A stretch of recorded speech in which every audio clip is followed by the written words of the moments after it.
Hello everyone, welcome back to my channel. আজ আমি আপনাদের দেখাবো মাছের ডিমের বড়া রেসিপি। প্রথমে দেখো মাছের ডিমগুলো নিয়েছি এখানে, আর তার সাথে নিয়েছি কাঁচা লঙ্কা কুচানো, পেঁয়াজ কুচানো, আর স্বাদ মতো একটু নুন, হলুদ, আর 2 চামচি ভরে ভরে বেসন নিয়েছি। দিয়ে এবার এটাকে খুব ভালো করে মেখে নেব।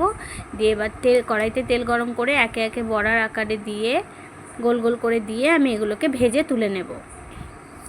দেখো এখানে আমি তেল গরম করে নিয়ে বড়াগুলো ভেজে নিচ্ছি। ভেজে আমি বড়াগুলো একে একে করে খুব ভালো করে এপিট ওপিট করে একটু লাল লাল করে ভেজে তুলে নেব। এবার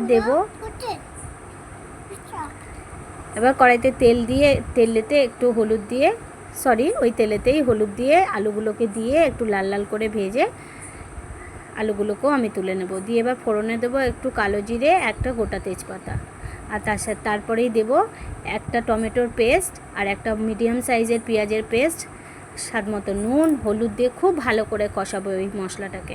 পেঁয়াজ আর টমেটোর কাঁচা গন্ধটা যেন চলে যায়। তারপরে দিয়ে দেবো একটু লঙ্কার পেস্ট, লঙ্কাটাও আমি পেস্ট করে রেখেছিলাম। দিয়ে এখানে কাঁচা লঙ্কার পেস্ট দিয়েছি। দিয়ে তারপরে দিয়ে দেবো জিরে বাটা আর আদা রসুনের পেস্ট, আদা রসুন বাটা দিয়ে এবারও খুব ভালো করে মশলাটাকে কষাবো। মশলাটা খুব ভালো করে একদম কষাতে থাকবো অনেকক্ষণ ধরে। তারপরে আলুগুলো দিয়েও খুব ভালো করে এর সাথে একটু কষিয়ে নিয়ে দিয়ে দেবো পরিমাণ মতো জল। এবার একে একে মাছের ডিমগুলোও আমি এতে দিয়ে দেবো, অ্যাড করে দেবো। দিয়ে তারপরে ঢেকে দেবো। দিয়ে তারপরে ঢাকা খুলে আলুগুলো একটু সেদ্ধ হয়েছে নাকি দেখে নেব। দিয়ে একটু গোটা গরম মশলা বেটে রেখেছিলাম সেইটা একটুখানি দিয়ে দিলাম ওপর থেকে। দিয়ে এবার গরম গরম ভাতে গরম গরম পরিবেশন করুন। দেখা হচ্ছে নেক্সট টাইম। Bye bye.